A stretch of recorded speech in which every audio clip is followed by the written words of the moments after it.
even on the windiest and coldest December days.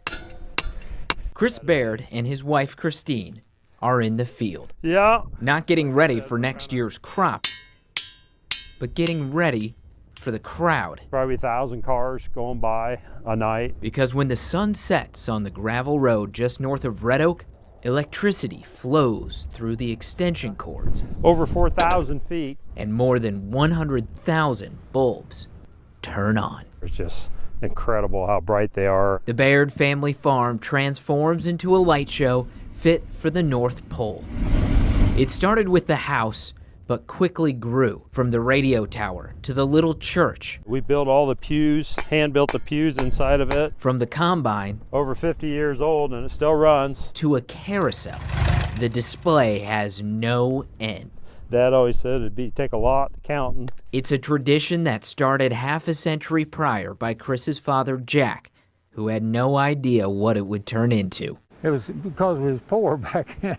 And we had a little old scrubby Christmas tree. You know, there was some people that had money and they'd have beautiful home decorations and everything, and I always thought, man, it'd be nice to have some of that. For decades, Jack spent all fall getting ready for opening night. Now, generations of Bairds all come back to Montgomery County to plug in the masterpiece. Who would ever known we would have got to where we're at now? What's just an annual chore for most families became treasured time in matching t-shirts. That's what's important. Doing it only to spread some Christmas smiles and hear the cheers from the cars passing by. That makes it worth it right there. Until 3 years ago, when Jack died.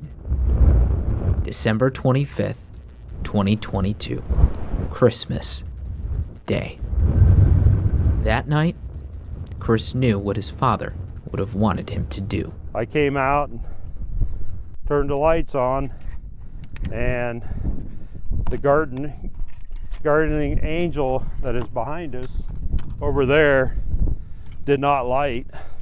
It was unplugged, and I don't know if it was some sort of sign or what, but it sure was something that it was unplugged at night. So I plugged it back in, and it was kind of like there was a connection there. Call it what you want.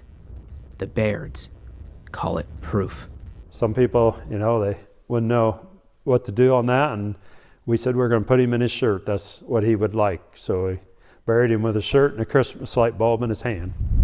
Metal stakes don't take well to frozen dirt, but they drive into the earth a little easier with two hands on the hammer.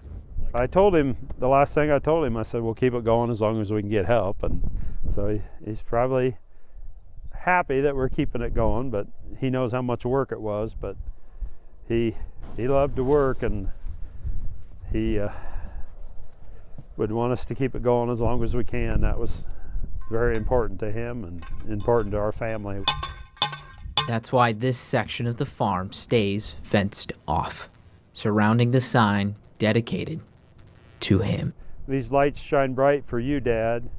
Your love and guiding light will always be with us. A reminder that for some, the holidays can be tough, but those that have passed aren't lost, and there's always a light at the end of the gravel road. We always say now, he's looking down with the best view.